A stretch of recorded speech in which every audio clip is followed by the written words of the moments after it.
Thanks for tuning in to Hour 2 of On the Block Radio with Andrew Gurovich. We're glad you're back.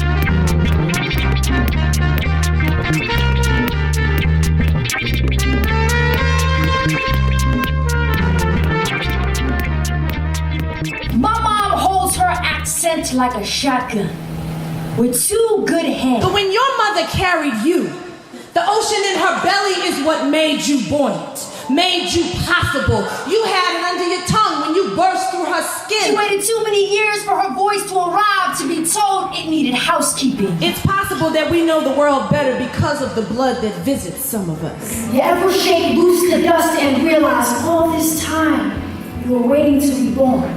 Her words spill in conversation between women whose hands are all they got. Sometimes our hands are all we got. See, your daughter's gonna teach you what all men must one day come to know, that women, made of moonlight, magic, and macabre, will make you know the blood. So even when her lips can barely stretch themselves around English, her accent is a stubborn compass, always pointing her towards home. This November 17th and 18th, the Mouths of Others at the Diversity Resource Center at Mount Hood Community College will host a 2-day conference on literature and social justice. On the 17th, Walida Imarisha, Adrian Brown, and David Walker will join us to discuss their award-winning anthology, Octavia's Brood. On the 18th, internationally renowned slam poets Dominique Christina and Denise Froman, known together as Sister Outsider Poetry, will be here to perform and introduce students to how poetry can be used as a tool for social justice. The readings will be from noon to 1 p.m. each day in our Visual Arts Theater. Each event is free and open to the general public. For more information, please contact the MHCC Humanities Department at 503-491-7290. Make no mistake. In this moment, there is no other truth but mine. Right here, right now, in front of this mic, I stand clothed in authenticity, admittedly devoid of objectivity, yet desperately seeking connectivity with you, my audience. I am wearing my naked truth, with one foot in sparkly spike heels and the other in crusty combat boots. I'm going to recite my poem to you like nothing else matters, and make every other poet sound like one-year-old babblers. Because when I deliver my spoken word, I incite inspiration and imagination. Flashes of brilliance in my metaphors are delightfully perceptible. Here and now, I'm not the girl who spent her life being barely acceptable. If she straightened her hair and got rid of that gap in her teeth, she'd be almost pretty.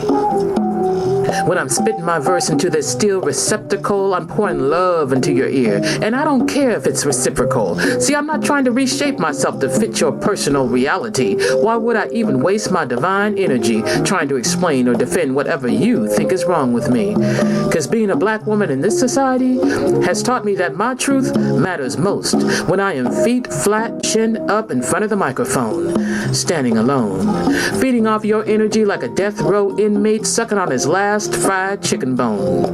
Because outside of this inch and a half of electric air, my truth is too tough to swallow, too hard to hear.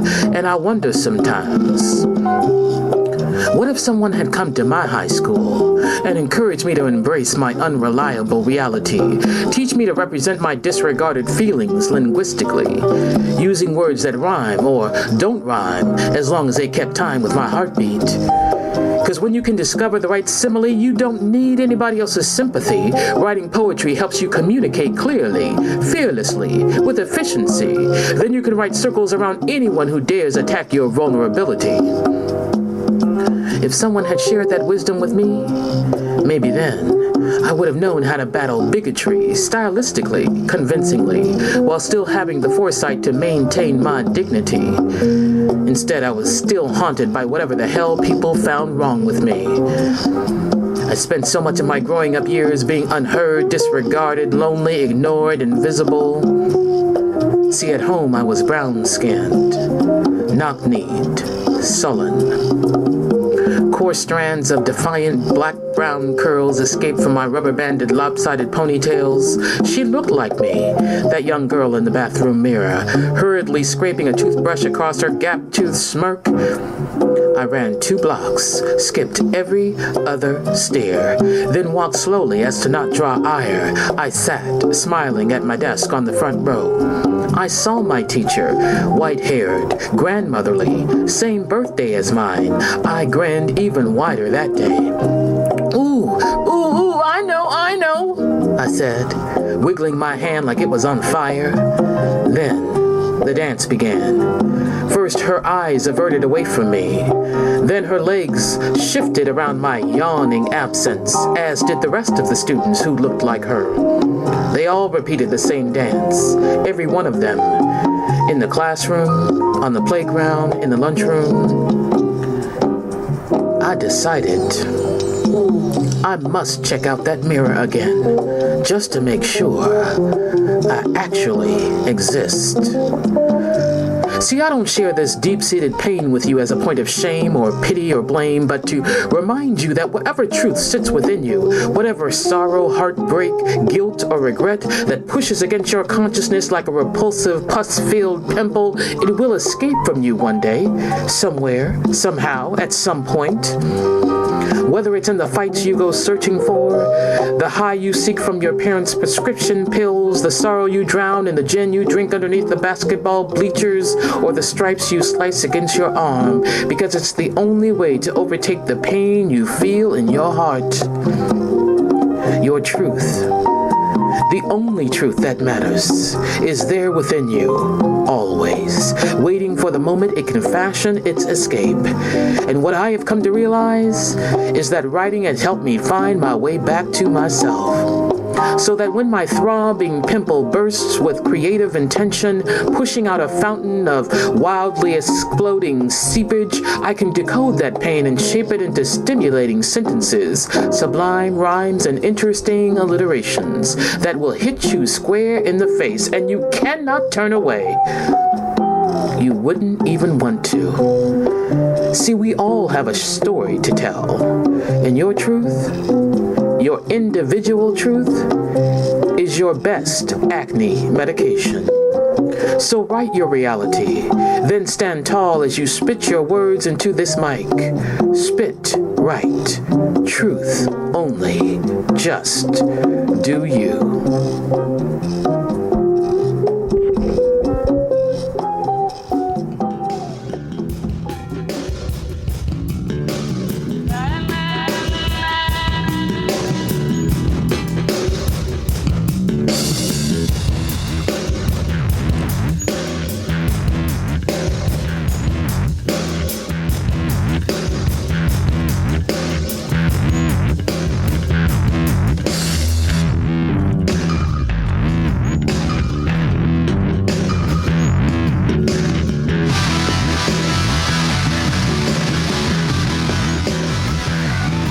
Welcome back to the program, folks. This is Andy Gurvich. You're listening to On the Block Radio. We are in our final segment with S. Renee Mitchell. And would you like to start us off this segment maybe by reading us a piece? Or do you want to do it a little later at the end of the segment? Well, I could do it now. This is actually a piece that I pulled up on my website. It was a poem that I wrote. Erykah Badu was in town, and she was speaking at the Black Midwives event, and so I was commissioned to do a piece, which I often do, to bring art into an environment. So I wrote a piece called Healing Hands, and that just came up as I was strolling through my website. Can I share that with you? I would love it. I wonder if you have ever taken the time to celebrate your hands. You who are our Black midwives, doulas, wisdom warriors, carriers of history in your palms. Even the tiniest crevices of your fingertips have stories. As the customary keeper of women's business, you carry this divine knowledge across the Middle Passage, burrowed beneath your braids and bosoms, and when we reached America's shores, you reminded us of how roots make the best medicine. Even when we decided to love our newborn babies to death, rather than deliver them into certain bondage, you taught black women how to whisper midnight prayers, call out to ancient lineages of ancestors, and christen our intention with drumming and cultural rituals. When we needed to be held through our grief, your sacred hands were there, without judgment or pretense, wiping our tears, embracing our weeping shoulders, healing our broken hearts. Your hands are the wings of God. Black midwives, do you know how much we need your hands? Depend on your hands, revere your hands. You who are most familiar with the craft of womanhood, with sitting stool and sharp scissors, kindness and innate knowing, you carry the unexplainable expertise of how an expectant woman moves and moans just so, when the timing is just right. Then you wipe our brows with compassion as we cry out in loving surrender. Black midwives, your hands are the first to touch this tiny miracle while still enclosed in its bloodied channel, and carry it across threshold from womb to world. Your hands deliver us, emancipate us, liberate us. There is something deeply spiritual about all the genius that your hands hold. Black midwives, I wonder if you have ever caressed your hands in the tender way that you would stroke a swollen breast to release the milk from a plugged duct. Have you ever even looked at them, really looked at the lines of them, the peaks and the valleys of them, the weatheredness of skin and scratches and scars, and taken pride in your hands' selfless service to our mighty race? Black midwives, doulas, wisdom warriors, keep teaching and believing, recruiting and pushing for social change. Keep fighting for the right policies and traditional birthing practices, because these doting hands of yours that lovingly catch black babies make for better birth outcomes, because one cannot infuse or inject affection for dark skin into a classroom textbook or a medical degree. It is already there in our melanin, in our hearts, and in our hands. Your hands, black midwives, are instruments of revolution. Oh, yeah, we're getting the fist power from Celeste in the background there. Yeah, that was wonderful. Thank you for sharing that. Thank you. That actually leads me to a question. One of the things I think is really interesting about the work you're doing is that you do a lot of work as a community health advocate, right? And I've read several of the projects you've worked on. As a survivor of domestic violence, you talked about you co-founded a domestic violence resource center here in Portland. Have worked on several empowerment projects for African American, especially African American women, to be able to start talking about this and to seek available resources, although there are nowhere near as many as there should be. Right. The Depression Project you did a couple of years ago, I think that was in 2009, 2010. Mm-hmm. This I found fascinating, and I wanted to really ask you about both of them, and you can take the answer any direction you want. But my understanding of this is that you were teaming with OHSU to work on a project about depression in African American women. It was actually a community-based participatory research project. Okay. And Christina Nicolaitis was the primary investigator. Mm-hmm. And because it was community-based, there was a requirement to engage community members. Okay. Because she didn't want to study people, she wanted to engage people. Okay. And so we looked at that issue of depression and how could we influence that. Mm-hmm. That was what the research was all about, through culturally specific kinds of interventions. And so we, as a part of that, at the end of the project, we were able to document that we had reduced depression scores in black women by some of the things that we were doing. Wow. And one of the things was writing. There was also an event that was held that was called Redefining the Blues. That was when Senator Avel Gordley spoke for the first time publicly about her bout with depression and social anxiety and domestic violence. And people needed to hear that someone who had accomplished so much still had some issues that she was dealing with on an everyday basis. Yeah. And so that was part of the intention to really break down what this issue was, depression, because we call it the blues, and we normalize it. Right. Like it's just part of being a woman, And you talked about the strong black woman archetype as well. That Absolutely. you're just supposed to stiff upper lip and nothing gets to you. You just. We don't like to admit that we're weak.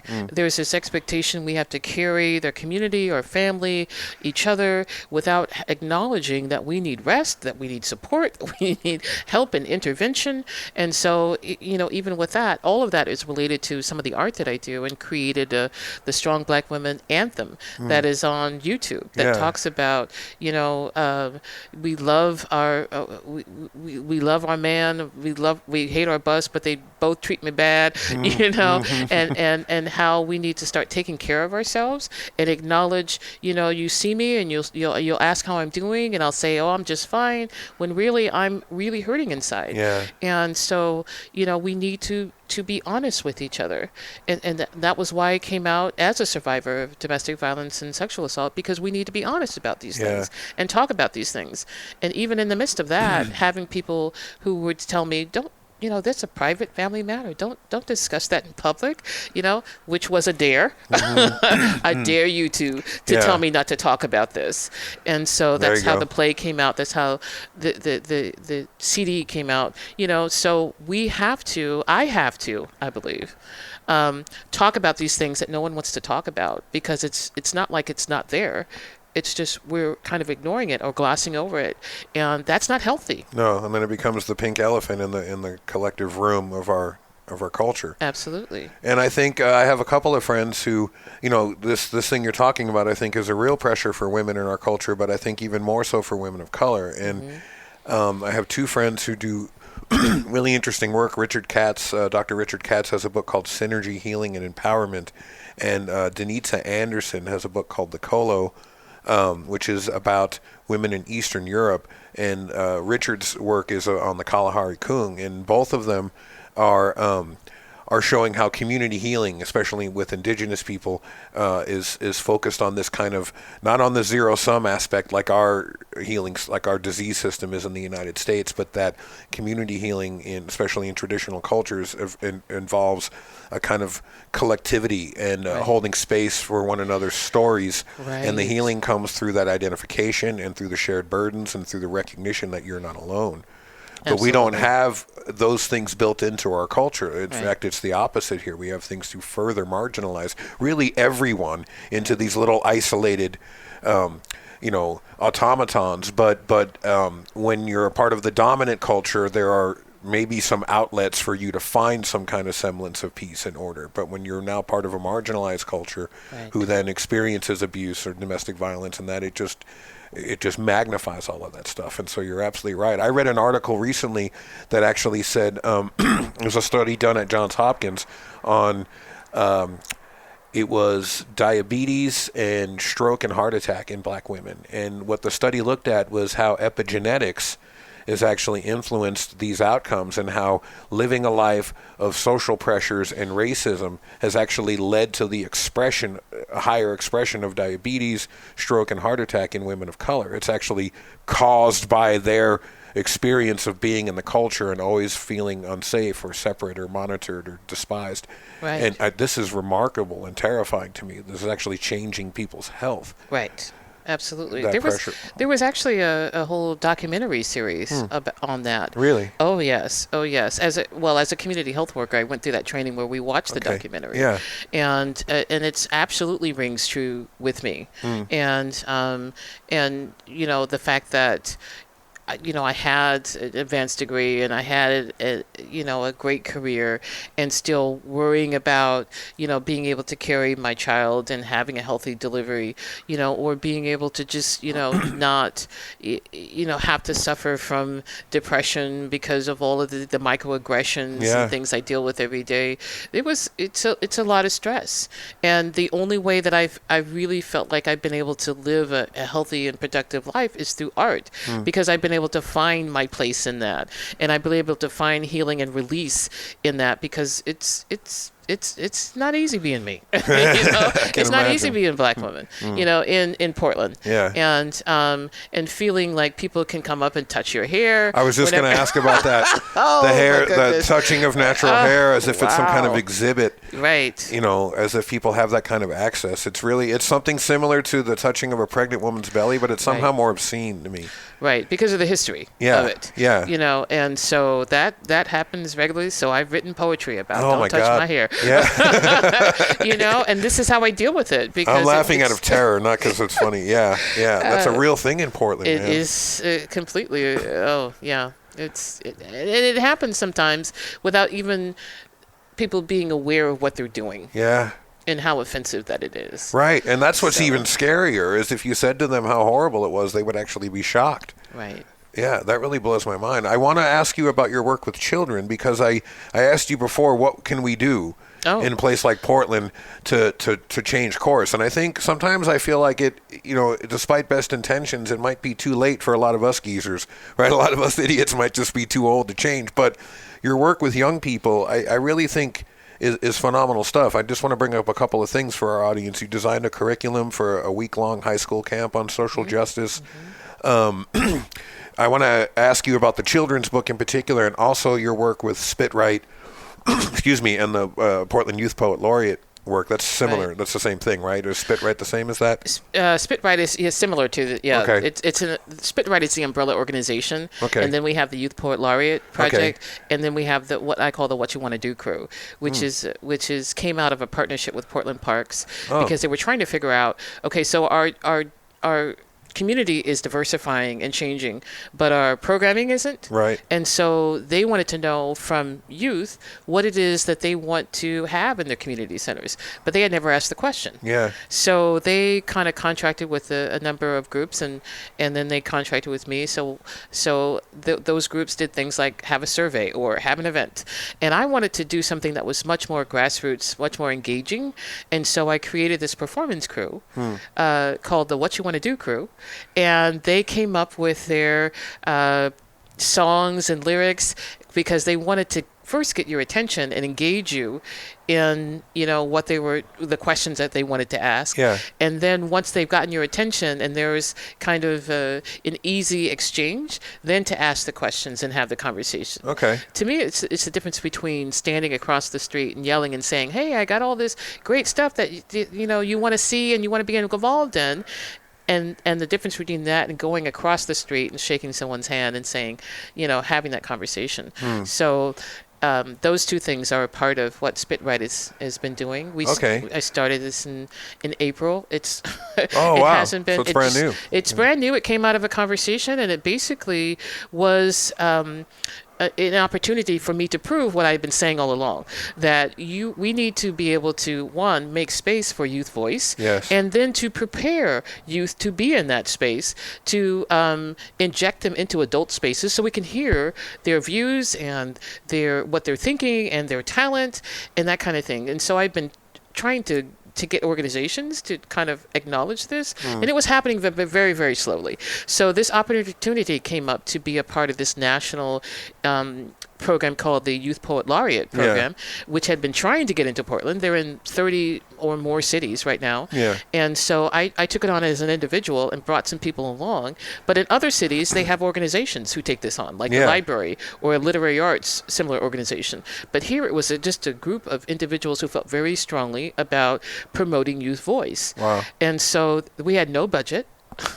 Right. And we just did it by leveraging our networks. There's never any money for good things like this. But there will be. Yes. Because I think what we did is we showed what can happen to empower young people and transform them. Because I've seen the difference between the group of kids that we were working with from when we first started until in September, late September, when we had the competition, the growth and the confidence, that's the kind of thing I was going for. Because I could see I was that kid that didn't have the confidence.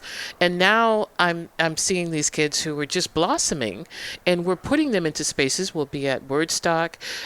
Great. We've had some of our youth speak at 3 national conferences so far. We're getting calls all the time. How can we get your youth engaged? Because we know when they show up, they're going to be able to represent. And so I was the judge for Verslandia this year, which is the city's largest youth poetry slam. And the first 2 kids who got up there on stage said there maybe a line or two and got embarrassed or they forgot and they ran off the stage. It was a humiliating experience. I never want that right for any of our youth. And so there needs to be a preparation for them for those kinds of opportunities. Absolutely. And so that's what we're doing with Spit Right. We have writing and performance workshops, and then we have the competition, but we're working with them throughout this this competition phase. And then afterwards, so we named 2, which is unusual because every other city has only named 1. They couldn't decide because I knew that there was talent in Portland, and so the judges couldn't decide between the talent. So now we have 2 laureates. That's amazing. And I'm also, the other 10 students, giving them opportunity as well. So they've been speaking at the Post Legion, a couple times, and at other events. And I'd love to bring them to the college. I would love to have it, but I have to warn you that every time I have these poet laureates or poet ambassadors speak, they get paid. Right? Because I'm trying to help them understand to treat themselves as artists, as professional artists, because they're stepping into something where they're prepared to be there in front of the mic. Their words are important, and they need to be recognized for that. So, I'm teaching them as entrepreneurs to understand that as long as they have talent, there is a way for them to make money. That is spectacular. Yeah. So we have a chat book that we've developed, all of the poet ambassadors have contributed 2 poems, and we put that together in a book called My Voice Matters. And there's also a DVD of their performance. One of the other unusual things about what we did with Spit Right is that in the competition, we didn't want it just to be kids competing against each other. We wanted to build a community of young poets who support each other and help each other get better. And so they were I would say forced, but, they were required, which they went along with, to come up with a collaborative performance out of nothing, where they would both recognize the talents that each other was bringing to the table, whether it was speaking another language or having music, being able to play the guitar, for example, or being able to sing. So we brought all of those talents together and said, okay, here is the format. It is all about youth voice, and I want you to come up with something. And, we gave them standards and that kind of thing. But what they came up with is phenomenal. Really? It was so emotionally dense and just, my voice matters. Listen to me. Just because I'm young doesn't mean you ignore me. Give me the pen. I'll write my own story. And that's what they did. And that video of their performance is on our website, www.spitright.com. And they can get the DVD and the chat book there? They can absolutely get the DVD and the chat book. And for every set that's sold, we're selling the set for $20. $10 goes back to the youth poets. So remarkable. We're just wanting to make sure, because one of the poet laureates, for example, is going away to college, and she's thinking, how am I going to make money? Where am I going to work? And I'm saying, here's an opportunity to make as much money as you want, by being able to promote your art. By being paid for your art. For doing something that she loves to do anyway. And that she's good at and works hard at absolutely. And trains for. Yeah, absolutely. And because when we talk about these youth are future leaders, right, it's really true, but how are we being intentional about giving them the skills that they need to be leaders? Yeah. For me, that it's all about authenticity. If this is what I say that I want, then I need to create space for that, an opportunity for that. I couldn't agree with you more, and I think this is one of my favorite things that you're doing. And in a second, I want to ask you about the children's book. But before we move off of that, the analogy that comes to me is the story from earlier in the year, and I'm forgetting, forgive me if it was in Ferguson or in Baltimore, but there was a young African-American man, teenage guy, who was out on the street and he was protesting. It was either the Freddie Gray killing or the Baltimore or the Ferguson stuff. And his mother came and got him, remember, and smacked him around. Right. And without, we're short on time, and so I don't want to go off into the weeds, but one of the things that, since I brought it up, that bothered me about that story is the sort of glee a lot of my white friends had at watching another black person be hit. And I was like, at the end of the day, this is not a funny story. But more to the point with what you're working on, because there was this, Anderson Cooper, everyone went to the kid's house, and it was this kind of shaming exercise, like, don't you should listen to your mom and stay home. And I'm not prepared to criticize the mother, because I don't know what it's like to be an African-American woman who's terrified that your son's going to be killed. And so I'm not prepared to criticize her, but I think the media really dropped the ball there, because the story should be, okay, if this family is going to pull this kid off the street for his safety, then then think about that for a second. He's not safe out there expressing himself. So then the two questions that come up to me: why is he not safe out there expressing himself, and how can we create an environment for him to be safe expressing what he feels about his surroundings and his government and his city and his chances of having a meaningful, safe life? And so it's not just bring the kid home and shut him up. It's how can we find a vehicle for that child to express the anger and the outrage and the fear and the passion that he has, because just to silence him, I think, is not the story. And so you're providing the avenue for folks, not you alone, but you and the groups you're working with are. Right, absolutely, because I don't believe it's just up to the white community to figure it out or to create that safe space. It really needs to be to the people who have these talents and these ideas to create that safe space as well. So even, you had talked about you don't know what it's like for a black woman. I live with that, and part of that anxiety after I saw the story about Oscar Grant, that movie that came out. This was even before the Trayvon Martin.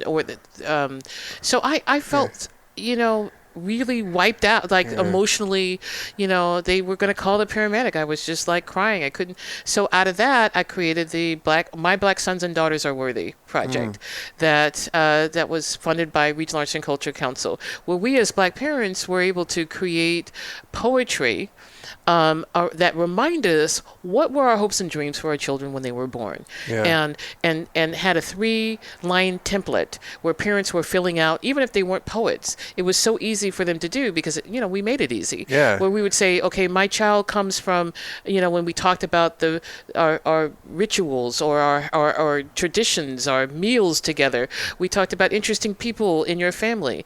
And then my son is worthy, my black son is worthy, or my black daughter is worthy. Honor him. And then what we did is created an event where we had dancers and we had singers and we had music, live music and drumming, and we had poets reciting the poetry from these parents from the community. It was an empowering thing, but we also, as members of the community who recognize that our children are unsafe, need to be doing these things that provide ways for us to honor our children, but also provide opportunities for them to be expressive, to find their place, to find their spark, because art is taken out of the schools, particularly in Portland. So I didn't know, that I was an artist, right? So where would I have gone to find that out and to remind myself of that? Right. It just came happenstance, right? So we need to take ownership of that. So one of the things that I'm doing is I have a National Endowment for the Arts grant where we're going to have these conversations about how do we create access to creative opportunities for our youth. And start talking about that, and then leading to a permanent facility where that can happen. We did have that, the Albina Arts Center. But funding was, again, an issue where, it's no longer the case. But that was where Dr. Thera Memory met Janice Scroggins, and they were a whirlwind together. They worked together, and she was able to meet Linda Hornbuckle. It was transformational for this community about the investment of arts and music that happened because of they were able to connect. Our listeners who aren't from the Northwest really need to look those names up and learn about Thera Memory and Linda Hornbuckle and some of these people. Dr. Thera Memory. Yes, Doctor. Excuse me. There it is. Yes. Yeah, Doctor. He's amazing. I want to ask you in our closing moments a couple things. I want to hear about your children's book. So my children's book is called The Awakening of Sharon, a Cheyenne Brown Supergirl. And it reflects back to some of my experiences as a child. But what brought that up was I was teaching at King's School, and I was teaching kindergarten and first grade. And I go through this thing where when I first introduce myself to the kids and trying to learn their names, I have them say a name that describes a word that describes them, an adjective, using the first letter of their first name. So Renee would be rhythmic Renee. I like rhythm, so rhythmic Renee. So in my mind, it helps me connect something about that person to their name, and it helps me remember their name. Yeah. So I was going around the room, and I was asking kids to give me an adjective, and they were having a hard time coming up with something. So I would offer suggestions like creative, creative Karen, or brave Brian, or those kind of things. Very encouraging, empowering adjectives. And I was getting a lot of kids who were just shaking their heads. No, they couldn't relate to it. And for me, it was heartbreaking. Yeah. Because they couldn't own something that was powerful and empowering. About themselves. At kindergarten and first grade. Jesus. And so I went home. I was just so sad. And it reminded me so much of myself. Yeah. Right? How I was at that age, that I wrote this book called The Awakening of Sharon. So this girl finds her voice because she's been picked on and bullied. When she finds her voice, she becomes a superhero. And then she teaches other kids that superhero powers are something all of us have within ourselves. So gratitude, friendliness, kindness, compassion, sense of humor are all superpowers. And when we attach that label to them, it kind of gives this different energy to those values that we need to be teaching anyway. And so if the folks at Pixar are listening, I think this should be one of their next films, by the way, if they want to contact you. Oh, that'd be great. I think it's brilliant. Yeah. Yeah, I love this story. I've been asked also to make a play out of it. Oh, great. So it's all in rhyme, and so after I wrote this story, I was just trying to figure out how I was going to actually get it out into the market, because it needs pictures. Yeah. And so I was visiting my girlfriend in LA, and she said, you do everything else. Why don't you just draw your own pictures? Wow. Because I really couldn't afford to hire an illustrator. Yeah. And so I just started playing around, and then realized, oh, this is really fun. And then just drew all of my own pictures. Wow. And I love what's been created. But in some ways, I feel like because I gave myself permission, I was able to kind of channel it. And for me, it was just a spiritual exercise of just kind of being grounded and in tune with what my mission was. I feel like I'm driven by what I call heart. Yeah. With art in all caps, because what I'm doing right now is a heart mission. It's this very spiritual journey of being able to help people tap into their own creativity and then give that back into the world. What I do with youth and what I do with this children's book. So I, of course, have songs with the children's book. I have written exercises, that they can find their own superhero powers. Wow. And then we have opportunities to create masks and capes. And then we have a song that we sing together that's empowering, that the parents stand around their children and they sing, you're a superhero and you're so special. And, we've done these superhero awakening ceremonies where the parents have contacted me and said, my kid didn't want to take off their mask. They kept singing the song over and over and over again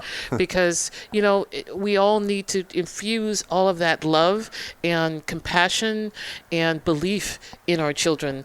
And sometimes we ignore children's voices because they're young. It's the whole thing, children should be seen and not heard. Yeah. I heard that my whole life. Yeah. And so no one was paying attention to what I had to say. And I just believe that is not, we need to do the opposite, that we need to be listening to our children's voices, because it's not like they don't have anything to say.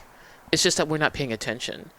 And which is why I do this work I do with Spitwrite, because the poems that these kids are coming up with are incredible and powerful, and it's just, you do it to change them, but it ends up changing you, right? Absolutely. Yeah. And it's healing to me too, because it's healing that little girl that spent so much of her life unheard, uncared for. And I think it's so remarkable in our closing minutes here that you're doing this, because, I've read you say in a few interviews that, journalism helped pull you out of that shyness because it forced you to go talk to people and interview people. And the theater forced you out of another element of it because you had to learn to project and to have a presence in front of people and all of that. And so those opportunities, really helped pull you out of, excuse me, that shy, awkward Yes. person who didn't believe in themselves or had that. Right. And thank God, whatever it was and the things you've been sharing with us, that you had that drive, that you pursued those opportunities in spite of all that negative imaging, because it could have been just as easy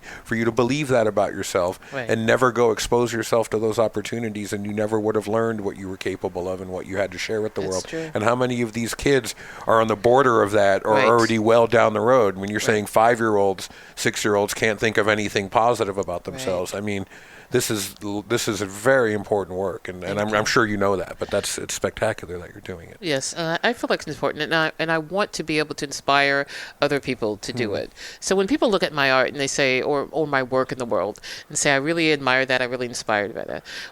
I appreciate those comments, but what I really want is for people to say, I admire that and inspired by that to do something, and this is what I'm doing There you go. because what I saw you do. Yeah. I mean, I feel like that's really what I'm trying to get to. And that was the next thing I was going to say. Is one of the things that blows me away about you, probably the biggest thing, is that you'll have an experience, you'll have an emotion, and then it's like, and that led me to this project, and that led me to start this organization, and that led me to write this play. Right. It isn't just, oh, that's terrible, oh, that's sad, oh, that should be different. You're not letting any grass grow under those feet. You're getting after it. If it's Right. not you, then who?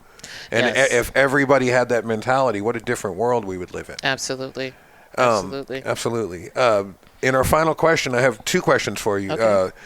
One is I want to ask, and this is probably the faster one, where can people find your work? Is it on the website the best place to go? Yes, I have two websites, which is my personal website, which is www.reneemitchellspeaks.com. That's ReneeMitchellSpeaks, as in talks, speaks.com. That's my personal website. My website where I work with youth is called Spit, right? Now, spit is the spitting into the mic. It's a performance term. So it's www.spitwrite.com. Okay. And on that site, they can find videos of the different poets, and they could find all kinds of stuff we're doing. And we're going to link to both of those sites in our Yes, show that would notes be for this great. episode as well, so listeners you. have every opportunity to get at that. Oh, I also have another site. I forgot about this. Oh, great. So www.myblacksonsareworthy. They can find more about this project and see a video of what we had accomplished, and also order their own souvenir posters. So myblacksonsareworthy.com. That's great. Thank you. What a great site, too. What a great name. The last question I have for you, thank you for being with us, by the way. I This has been a appreciate the wonderful, conversation. wonderful talk. Thank you for your work, too. And, yes, you are inspiring to action in this room, and hopefully to everybody that listens to this program Thank as well. you. That makes me feel good. You have been, as I said in the introduction, I was really interested in the creative revolutionists and then the creative healing griot, and I'm probably mispronouncing it, but No, you've got it. I charged a previous guest on this show, David Gonzalez, with being a griot, and he roundly rejected it because of the respect he has for the griot position. He says, I'm a storyteller. I know real griots, but I'm not one of them. And I became aware of this position watching the film I'll Sing For You about Karkar, about Boubacar Traoré, the singer, the Mali singer. And what the griot is for a family or for a community, someone who sings the story of that people back to them, and sings of their accomplishments, and sings of their ancestors, and sings of all of the things that give them nobility and power and identity, and will not only sing of the history, but will sing of the current people and of the context, and connects people not only to their ancestors but to future generations in song. Right. And it's very healing and empowering. And they even have competitions among griots, right? For people, this is where the sort of rap battle kind of thing began, when people would sort of compete in these extemporaneous songs. Right. And some would be attached to a particular family or a clan, and some were traveling. And I'm just interested in you and the work you do as in through that lens, and how you see yourself as a griot. I definitely see myself as a storyteller, but more so than as a story carrier. Oh. You know, and I use that reference with all respect for the history of it and the intention of it. So I feel like I can embrace that, but with acknowledgement of the ancestral, meaning of that. Yeah. And even when working with you, I've written a poem where I tell them that they are urban griots. Yeah. So, and then explaining to them what that means, and so they hold it in higher reverence. And then you see them kind of their chest puffs out, and they, wow, I'm doing that. Yeah. Right. Yeah. They are storytellers of their generation, and we need that. We need them to embrace that, and then to go out and then teach others how to be storytellers. So, when I talk about creative revolutionists, it's mostly because I'm trying to create revolution within people, to take their creativity and then create revolution within other people. And it's hard for me to be put into a box. I can't just be an artist. I can't just be a writer. I can't just be, a singer. Right. I have to be all of these things and use it to, really revolutionize people's ability to express their own art. And so, my deepest desire is to use my creative gifts to help people let go and gather up and then move on in order to find their voice and their place in the world. That's really what my mantra is. And so being a revolutionist, that's what that requires. In order to create change, you have to you have to revolutionize. You have to agitate a little bit. You have to agitate. Yeah. You have to push people's buttons a little bit. The poet Rumi said that the soil must be tilled before anything new can grow in it. Absolutely. You have to break it up a little bit. Wow. Well, S. Renee Mitchell, thank you so much for being here. This has been a great episode. Folks, if you've been encouraged by what you heard here today, I would hope you would do two things. I would hope you would get to the 3 websites that were mentioned and check out Renee's work and get that credit card out and purchase some of this stuff and support some of these youth artists and also Renee's work. And then the other thing I hope you would do was be inspired to make your own art, to step into your own community with courage and boldness and with the desire to make connections, to see social justice, and to see the world transform through art into the world we want and into the world where people have opportunity to express themselves and find the voice that is within each and every one of us. Right. We very much appreciate you being with the program. Keep raising hope. Davis Slater, special shout out to you because he was on and on about how much we had to have you on the show. So I love Davis. I'm sure he'll be happy that this worked out. And folks, we are on the Block Radio. This is your host, Andy Gurvich. This has been a great episode. I hope you've enjoyed it, and we will see you down the road. You've been listening to On the Block with Andrew Gurvich. The show is produced in Portland, Oregon by Michael DiNapoli at MD Productions. Theme music by Cat Power. Closing music by Jonathan Oak. Look us up on the web at ontheblockradio.com. where you can also link to us on Facebook, Instagram, and Twitter. Don't forget to tune in next week for a brand new episode. Previous episodes can be found on our website. Thanks for listening. Oh, you beautiful kitties. Oh, look at you out there. Creators of art, of history, of thought. New minds looking at this world that are alive.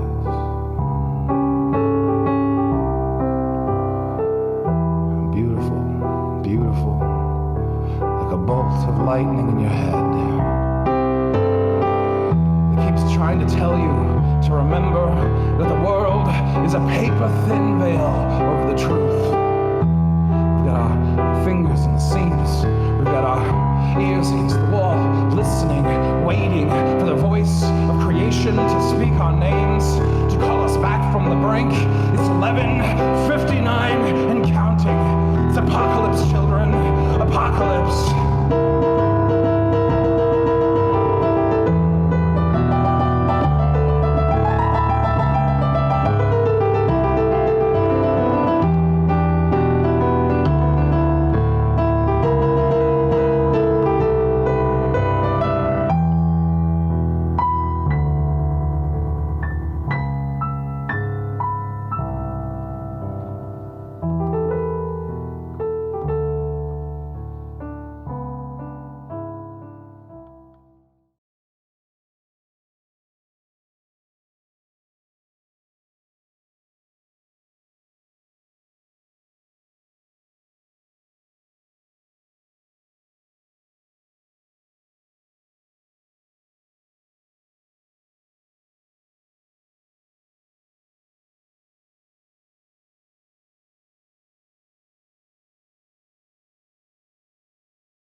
It was an ending that led to the beginning of my awakening. So that is where I will start, at the point where I quit my job to follow my heart.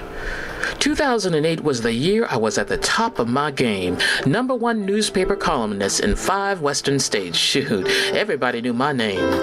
Unless you regard that as empty boasting, let me be precise. I was nominated for the prestigious Pulitzer Prize twice.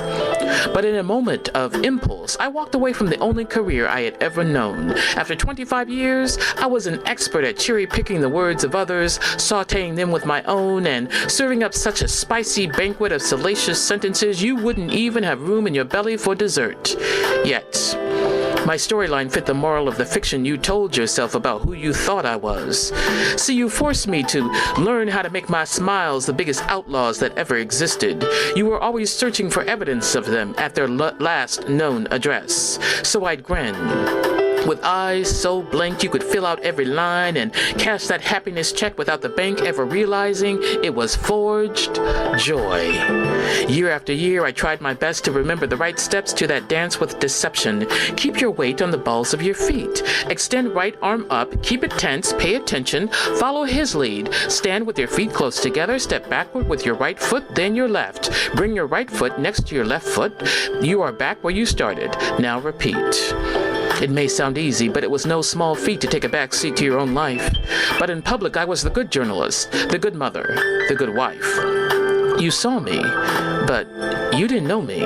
I was all show, so you couldn't tell I was so despondent I wanted to crawl out of my own skin, shed my pain within like a courageous caterpillar, metamorphosing into something beautiful, something other. For so long, my heart was torn and bleeding from brutal, haunting words and pointless attempts to make you remember I was the one in the white dress you promised to love and cherish forever. Well, at least until you died, or maybe until I died. And at that moment, I thought those were appropriate words to a song, yet in real life, you were intent on moving that process along. So, in a moment of lucidity, or rather what you called inherent stupidity, our marriage became liquidity. I cashed in my dreams for my freedom. I quit you. I was done. And eventually, I quit my job too. People thought I was crazy for following my heart. Heart don't pay the rent, they warned. But a heart, I learned, can restore passion to a deflated soul so weary and wounded she was blinded to her own possibilities. I believe a heart can hold my hand and rub my back gently and say, look again, one more time, look again, until the day I can stand before a mirror alone and like what I see looking back. That is what art has done for me. It saved my life. People always want to talk about social justice, about fighting for issues bigger than themselves, and that is certainly a necessary gesture, a noble cause, to use art to call attention to poverty, violence, and wars. But I say, to live life authentically, you first have to know how to be your own cause. Honestly, how can you save a life when you're drowning in misery and can't even breathe? Go find your misplaced heartbeat. Understand that the people who gave you advice dressed in wolves' clothing, you can't, you shouldn't, you couldn't, you aren't, and you never will be. They lied to you. So forgive yourself. You believed loved ones always spoke the truth. You didn't know. Be diligent in the search for the right expression of your own reality. Look between the cracks of life's cement and celebrate your weeds for having the audacity to reach for sunlight. Acknowledge your indiscretions and treat them like you're on a scavenger hunt for wisdom. Disappointments are there to remind you that hope is alive and longing to be the refrain of your life's anthem. Be an authentic artist. But it is not an easy journey. You cannot be on this divine path and still live your life based on others' expectations. Sometimes social justice is wrapped up in the righteous anger of one who is done with what is and ready to embrace what will come. Righteous anger might be exactly what you need to step away from the seductive shadows of dark night and to know that you are unquestionably worthy of saving your own life. We are here, searching for answers just like you, and we are more than willing to help you carry your load that has your back bowed down so far you can kiss your own toes. Together, let us lean into the uncertainty, sit with the unanswered questions, and keep them company like you're entertaining long-lost relatives who just won the lottery. So write, paint, sing, draw, dance, collect and reuse, create, wonder. Find your voice in whatever language your imagination speaks best. The creativity within you was always meant to be expressed. And even when it feels like no one is listening, speak louder and let her be born. Let her be born with intention and handled tenderly, gratefully. Let her emerge from the depths where shameful secrets have burrowed so deeply into your bosom you almost forget they even exist. Let her speak to me through you so that I may reclaim myself and know that I am finally understood. Let her be born. She is waiting for your invitation, a spiritual summons that can only travail when you embrace the love, the tragedies, the emotional depth that makes us human. She is a mosaic thread connecting us all in ways we cannot even comprehend. She is the completion of your HEART. She is art. She is art. She is art. Let her be born. I quit my job to follow my heart. And this amazing, life-giving organ took me on a remarkable and creative journey that led me back to myself.